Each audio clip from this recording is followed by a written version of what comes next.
Assalamualaikum warahmatullahi wabarakatuh. Jumpa kembali dengan saya Muhammad Istiqlal dalam perkuliahan persamaan diferensial semester gasal tahun 2020. Nah, mahasiswa sekalian, hari ini adalah pertemuan pertama. Pada video ini saya akan menjelaskan teknis perkuliahan kita seperti apa, outline-nya seperti apa, dan kontrak kuliah nanti kita seperti apa, dan detail dari teknis perkuliahan daring kita nanti seperti apa. Langsung saya jelaskan outline-nya ya. Kalian bisa cek outline-nya sambil baca outline boleh. Satu saya harapkan justru kalian sambil membaca outline, jadi tidak mendengarkan saja, jadi bisa kalian baca. Kalian pegang outline, sudah saya share di grup, bisa kalian cek atau kalian tanyakan ke ketua kelas yang sudah saya share. Nah, kemudian yang pertama itu nanti tolong ketua kelas outline ini diisi ya, diisi identitasnya, yang ini kelas, hari, pukul, dan ketua kelasnya siapa. Silakan nanti kalian isi sebagaimana yang harus diisi. Nah, 3 pertemuan pertama nanti saya akan mengisi ya untuk perkuliahan diferensial ini. Hari ini outline, kemudian minggu depan pertemuan 2 dan pertemuan 3 kita akan diskusi tentang definisi persamaan diferensial dan penyelesaian persamaan diferensial serta penggolongan persamaan diferensial. Jadi nanti kita akan diskusi banyak tentang hal tersebut. Nah, kemudian pertemuan keempat itu kalian mulai presentasi. Oke. Kelompok 1 nanti akan menjelaskan tentang persamaan diferensial orde 1, yaitu persamaan diferensial terpisah. Selanjutnya, kelompok 2 nanti akan menjelaskan tentang fungsi homogen dan persamaan diferensial homogen, itu seperti apa. Kelompok 3 nanti menjelaskan tentang persamaan diferensial eksak. Ya. Nah, kemudian pertemuan ke-7 kita akan mengadakan review materi, nanti diisi oleh dosen atau saya sendiri, atau bisa juga dalam bentuk kuis. Jadi ada kuis 1 atau review materi 1, nanti tinggal melihat dinamika kelas nanti seperti apa ya. Kemudian selanjutnya pertemuan ke-8 itu UTS. Kemudian selanjutnya pertemuan ke-9 itu kelompok 4 menjelaskan tentang faktor integral fungsi X saja dan faktor integral fungsi Y saja. Nah, pertemuan yang ke-10 itu mahasiswa kelompok 5 itu menjelaskan faktor integral fungsi X dan Y. Dan selanjutnya pertemuan 11 itu kelompok 6 menjelaskan tentang bentuk umum persamaan diferensial tingkat 1 dan persamaan diferensial Bernoulli. Jadi itu nanti dijelaskan. Nah, pertemuan selanjutnya, pertemuan ke-12, mahasiswa kelompok 7 menjelaskan tentang persamaan diferensial orde 2. Dalamnya nanti kalian menjelaskan persamaan homogen dengan koefisien konstan. Yang ke-13, pertemuan 13 yaitu bergantung linear dan Wronskian. Jadi kalian bisa cek ya nanti. Yang ke-14 itu persamaan tak homogen dan koefisien tak tentu. Itu kelompok 9. Dan pertemuan ke-15 nanti ada kuis 2 atau review materi 2. Di tahap 2 nanti, jadi kuisnya ada 2 kali atau review materinya ada 2 kali. Itu nanti di akhir menjelang UTS dan menjelang UAS untuk khusus perkuliahan diferensial. Nah, bagaimana teknis atau pedoman perkuliahannya? Bagi yang sudah, ini beda ya diferensial ya dengan. Jadi ini berarti semester 7 atau 5. Oke, saya jelaskan. Nanti ada pertemuan sekitar 2 atau 3 pertemuan yang akan didominasi oleh dosen. Jadi selanjutnya kalian akan berdiskusi itu sisanya atau 9 kelompok tadi. Jadi mahasiswa yang ada di diferensial masing-masing kelas nanti dibagi dalam 9 kelompok. Kelompok yang terakhir itu memiliki jeda waktu yang lama untuk menyiapkan presentasinya. Akan tapi yang terakhir tentu materinya tidak seringan yang pertama. Kelompok yang pertama itu persiapannya singkat sekali, sekitar 2 atau 3 minggu. Tetapi materinya tidak seberat kelompok yang terakhir. Jadi semua ada plus minusnya. Nanti teknis pembagian kelompok saya serahkan kepada ketua kelas. Nah, pembelajaran kita nanti akan dilakukan melalui 4 ya.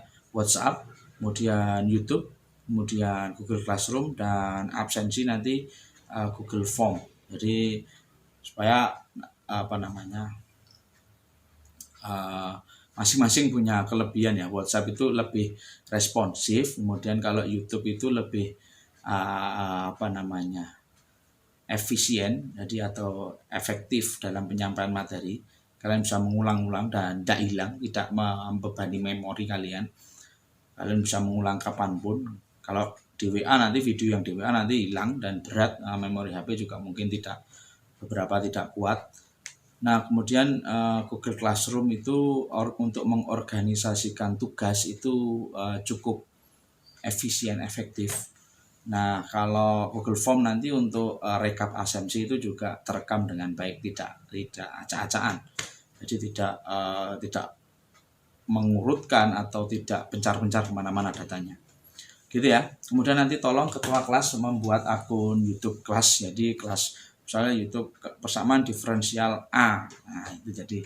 Nah, nanti aksesnya semua diberikan, user passwordnya silahkan diberikan kepada semuanya supaya semua bisa mengunggah videonya, bukan tidak harus mengirim ke ketua kelas, jadi semua bisa mengunggah. Jadi tanggung jawab sudah dipegang masing-masing, bukan ketua kelas. Tapi tolong selalu buat YouTube kelasnya ya. Kemudian Google Classroom nanti saya akan buat dosen. Kemudian selanjutnya setiap kelompok wajib mempresentasikan materinya melalui kanal YouTube kelas tersebut. Jadi bukan YouTube pribadi. Jadi kalau YouTube pribadi saya kesulitan melacaknya karena harus linknya banyak sekali dan saya mengorganisasikan yang kesulitan. Jadi membutuhkan waktu lama. Maka saya punya pemikiran kalau diunggah di YouTube kelas saya kira lebih efisien dalam hal organisasi waktu, penilaian dan menontonnya ini bisa langsung menonton, langsung lengkap. Jadi tidak perlu kemana-mana, sudah pokoknya fokus ke situ. Nah, selanjutnya video presentasi dapat diunggah secara kolektif maupun secara mandiri. Kolektif itu nanti kolektif itu seperti ini maksudnya, satu kelompok satu video. Tapi bisa secara mandiri, misalkan satu kelompok terdiri dari 3 orang lah, masing-masing mengunggah, bisa si A mengunggah, si B mengunggah, si C mengunggah bagiannya. Jadi bisa seperti itu. Nanti penamaan dan teknis detailnya bisa kalian lihat di outline-nya ya, atau timeline-nya. Selanjutnya, unggah video presentasi itu paling lambat H+1 ya dari jadwal yang ditentukan. Katakanlah kalian Rabu jam 9 perkuliahannya, maka paling lambat kalian mengunggah itu ya H+1 Kamis jam 9. Itu paling lambat dan itu pun harus disertai alasan. Jadi bukan itu batas maksimal, tapi itu waktu tenggangnya. Saya berharap kalian bisa upload itu pas hari Rabu. Apalagi hari Rabu sebelum jam 9. Jadi jam 9 itu sudah bisa di-share linknya. Ini link penjelasan saya. Jadi teman kalian tidak menunggu-nunggu. Karena jam kuliah itu kan kalian kuliah. Setelahnya kan kalian juga ada kuliah yang lain. Saya harapkan seperti itu. Jadi videonya sudah jadi jauh-jauh hari atau 1 hari atau 2 hari. Sudah selesai diunggah. Nanti pas hari H tinggal di-share linknya. Seperti itu. Jadi dan maksimal H+1, katakan Pak saya kesulitan sinyal dan lain sebagainya, itu bisa H+1 atau kalian ada kendala apa, tapi itu harus dikomunikasikan ya, dikomunikasikan sebelum, jangan komunikasi sesudah. Kalau komunikasi sesudah itu banyak prasangka yang terjadi, sehingga untuk menghindari itu tolong usahakan tepat waktu. Nah, selanjutnya absen atau presensi kalian itu tidak dilakukan di kolom komentar di YouTube ya, tapi silahkan kalian absennya itu nanti akan saya sediakan Google Form, itu nanti silahkan diisi di situ. Dan keterlambatan absen paling lambat itu 2 hari dari jadwal presentasi. Jadi katakanlah Rabu jam 9, maka Kamis itu yang Jumat jam 9 itu adalah paling lambat mengisi presensi untuk pertemuan yang hari Rabu jam 9 itu. Jadi ada 2 hari, silahkan nanti kalian simak videonya baru absen, karena nanti ada pertanyaan-pertanyaan khusus terkait video dari penjelasan teman kalian.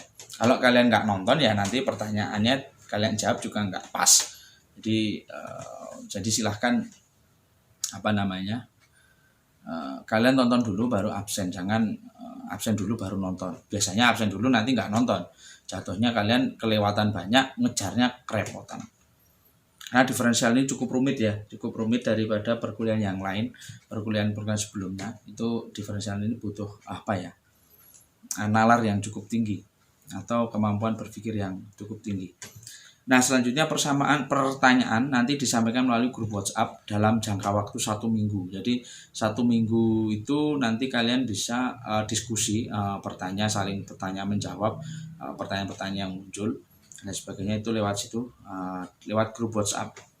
Selanjutnya video presentasi terbaik pada kuliah tahap 1 atau yang sebelum UTS akan mendapatkan nilai penuh pada UTS. Jadi datang saja UTS ngerjakan, tapi nilainya sudah penuh 100.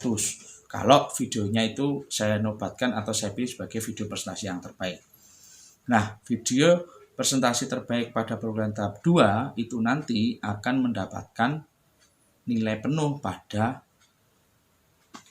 UAS-nya. Jadi silahkan kalian berlomba-lomba membuat video presentasi kalian semaksimal mungkin sehingga bisa terpilih menjadi video presentasi yang terbaik pada kelas tersebut, sehingga UTS atau UAS kalian agak ringan lah, jadi melangkahnya agak ringan. Nah, itu nanti diberikan itu kelompok ya. Nanti kalau misalkan materi menjelaskannya terpisah ya, nanti akan saya nilai, katakanlah oh ini presentasinya 70, ini 80, ini 60 ya, saya rata-rata. Jadi sama kok, menilainya sama kan, bagian-bagiannya sama. Jadi saya harapkan kalian dalam hal ini bisa berlomba-lomba karena keuntungannya lumayan. Jadi UAS-nya kalian tidak usah mikir. Jadi sudah aman, sudah selesai.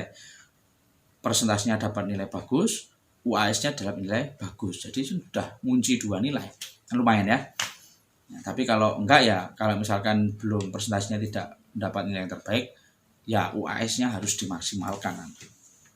Oke, begitu. Nah, nanti saya dosen itu juga akan membuat beberapa video untuk melengkapi, prinsipnya untuk yang jatah saya nanti akan saya buatkan.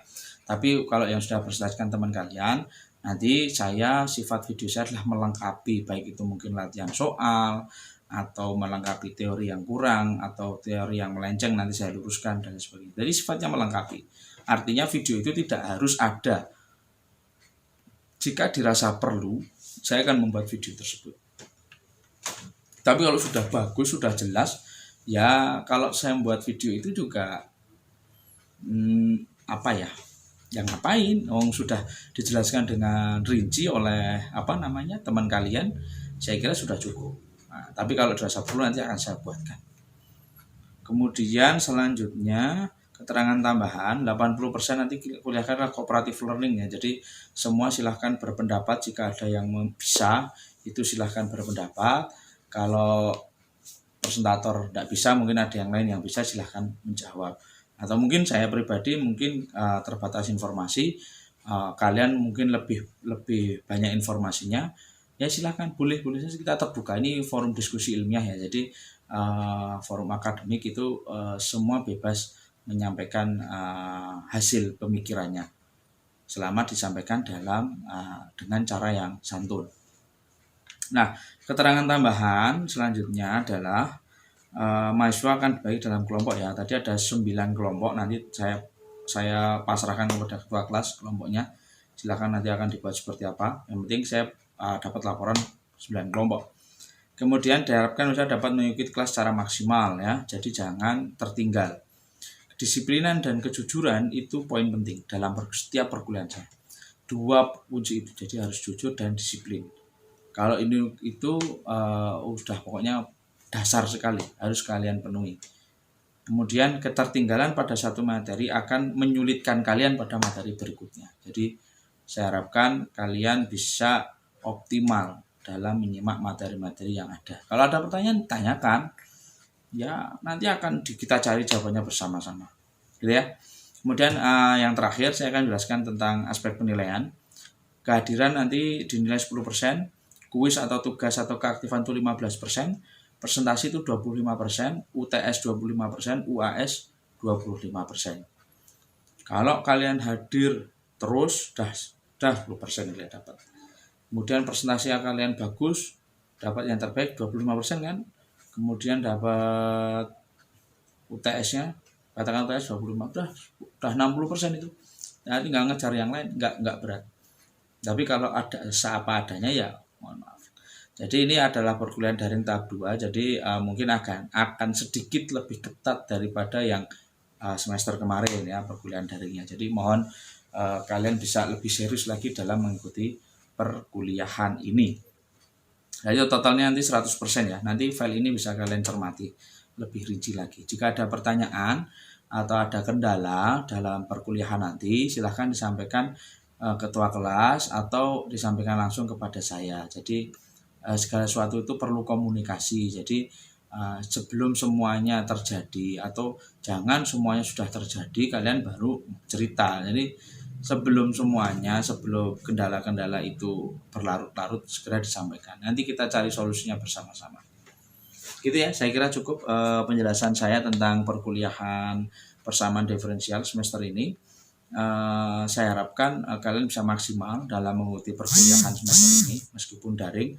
Saya kira semua dosen dan semua mahasiswa sudah mempersiapkan segala sesuatunya dengan sebaik-baiknya, belajar dari pengalaman yang kemarin. Begitu ya. Nah, terima kasih atas perhatiannya. Minggu depan kita sudah mulai masuk materi. Untuk referensi nanti sudah saya siapkan. Nanti bisa kalian cermati di grup ya. Nanti akan saya share di grup ya. Atau materi banyak sekali. E-book atau PDF atau materi diktat di Google itu banyak. Atau penjelasan-penjelasan di YouTube tentang diferensial itu juga banyak sekali. Tinggal kalian mau mencari atau tidak dan serius mempelajari atau tidak. Saya kira itu penjelasan saya pada pertemuan kali ini. Kurang lebihnya mohon maaf. Selamat belajar. Wassalamualaikum warahmatullahi wabarakatuh.